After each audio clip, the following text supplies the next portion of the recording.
नमस्कार दोस्तों, एक बार फिर से आप सभी का स्वागत है। छत्तीसगढ़ के टेट प्रैक्टिस नंबर 12 में हिंदी विषय हमारा चल रहा है और मिशन है 30 में से 30। कोई भी प्रश्न हमारे गलत ना हो।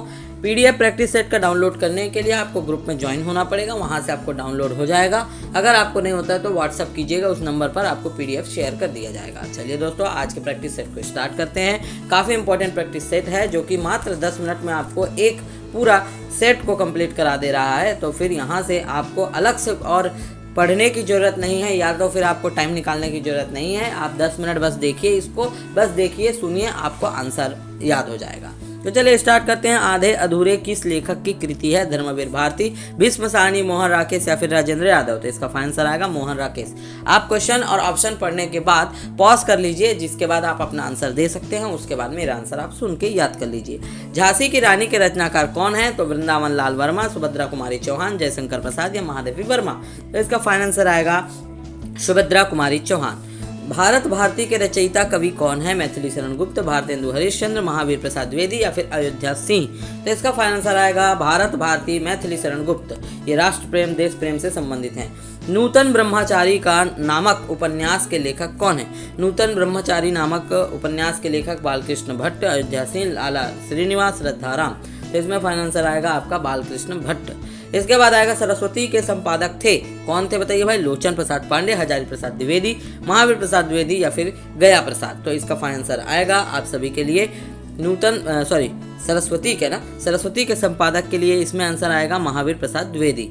टेढ़ी खीर होना मुहावरे का क्या आशय है? तो इसका आंसर आएगा, आप 4 ऑप्शन पढ़ लीजिए, इसमें ऑप्शन नंबर बी आएगा, कठिन कार्य होना। मुनिवर में कौन सा समास है? मुनिवर में तत्पुरुष कर्मधारय विभाव या द्विगु समास है? तो बताइए, मुनिवर आएगा आपका कर्मधारय समास, क्योंकि मुनि जो है विशेषण है और वर जो है उसका विशेष्य है। इसके बाद देखिएगा, निर्मोह का संधि विच्छेद क्या है? निर्मोह का संधि विच्छेद आएगा निधन मोह, वो बन जाता है निर्मोह, ये होता है विसर्ग संधि।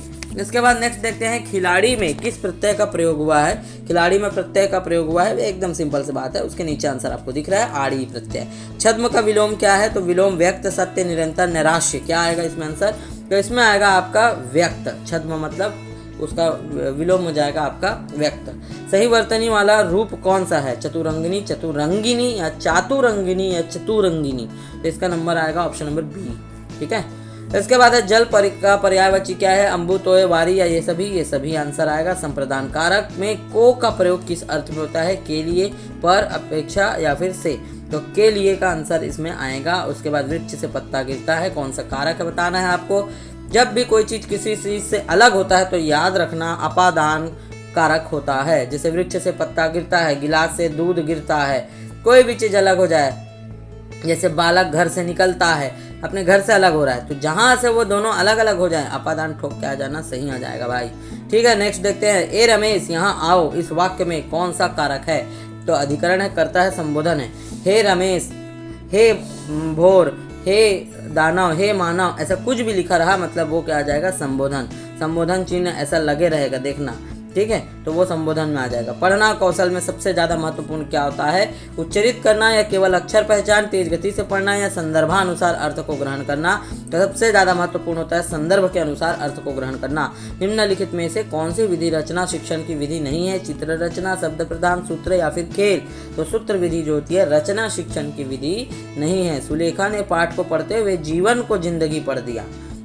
यह जो है गलती किस ओर संकेत कर रहा है? कि उसे अक्षरों की पहचान में भ्रम हो जा रहा है, या पठन अभ्यास की आवश्यकता है, या फिर वह सुलेखा ध्यान से नहीं पढ़ती, या अक्षर पहचान के बजाय अर्थ को समझते हुए पढ़ रही है? तो इसमें ऑप्शन नंबर डी ऑप्शन आएगा, क्योंकि वो जीवन को जिंदगी पढ़ रही है। जीवन का अर्थ जिंदगी से होगा उस कविता में, इसलिए उसने जिंदगी पढ़ दिया। तो ये ध्यान रखिएगा, इसी प्रकार के प्रश्न उसमें पूछा जाता है टेट में। ठीक है, और ज़्यादातर रिपीटेड क्वेश्चन होते हैं, इसलिए मैं आपको ये प्रैक्टिस करा रहा हूँ, ये सब क्वेश्चन रिपीटेड वाला। सॉरी।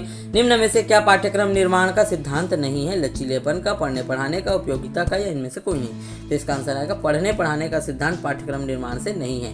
गद्य शिक्षण में सर्वाधिक महत्व किसका होता है? मौन पाठन, सस्वर, आदर्श वाचन, रसानुभूति? तो मौन पाठन इसका आंसर आएगा।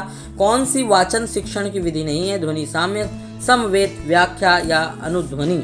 तो इसमें आंसर आएगा आपका व्याख्या विधि। ठीक है, कौन सा विधि आएगा? व्याख्या विधि। निम्न में से क्या भाषा का प्रमुख कार्य है? भाषा बालक को समाज से जोड़ने का कार्य करती है, मेरे हिसाब से ये सही लग रहा है। भाषा बालक के भावों तथा विचारों को अभिव्यक्त करना सिखाती है, बिल्कुल सही है। भाषा बालक में ज्ञान प्राप्ति हेतु एक माध्यम की भूमिका निभाता है, ये भी सही है। तो इसका आंसर आ जाएगा ऑप्शन नंबर डी। वर्णों का सही उच्चारण क्रम बताइए किस स्वरूप में होता है, इसको पहले भी पढ़ चुके हैं हम। सबसे पहले स्वर आता है, फिर व्यंजन आता है, फिर शब्द आता है, तभी उससे बनता है वाक्य। तो यही आंसर आएगा ऑप्शन नंबर ए। क्या पाठ योजना का महत्व है पूछ रहा है, इनमें से कौन सा? तो आप पढ़िए option number A, option number B, option number C और ऑप्शन नंबर डी। तो बताइए भाई कौन सा सही होगा? तो इसका फाइनल आंसर होगा ये सभी।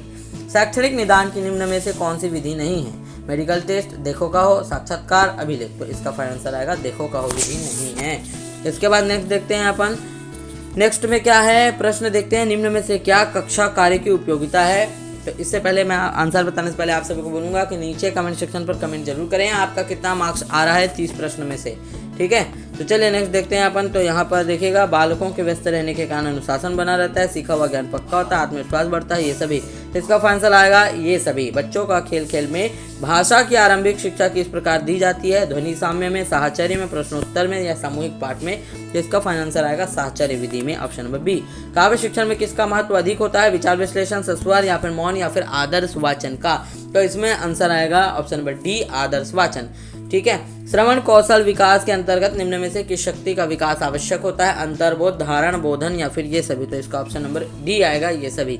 भाषा प्रवाह को कुशल बनाने में सर्वाधिक भूमिका किसकी होती है? बोलने की, सुनने की, लिखने की, पढ़ने की? तो इसमें आंसर आपका आएगा ऑप्शन नंबर ए, बोलने की। चैनल को सब्सक्राइब जरूर करें और सभी तक शेयर जरूर करें भाई दोस्तों, आप सभी का सपोर्ट हमारे लिए काफ़ी ज़रूरी है। ये था आज का टेस्ट नंबर, मतलब प्रैक्टिस सेट नंबर 12, और इसके बाद फिर नेक्स्ट आपको मिलेगा नंबर 13। विषय हिंदी होने के बाद पर्यावरण आएगा, फिर उसके बाद बाल विकास आप सभी के ला देंगे।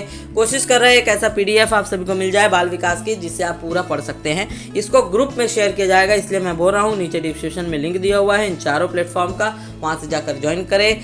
पीडीएफ भी मिलेगा, साथ ही साथ जितना भी डेटा होता है पीआरएसयू से संबंधित वो भी मिलेगा, और प्रैक्टिस सेट भी मिलता रहेगा। तब तक के लिए बहुत बहुत धन्यवाद। अच्छा, कोचिंग क्लासेस।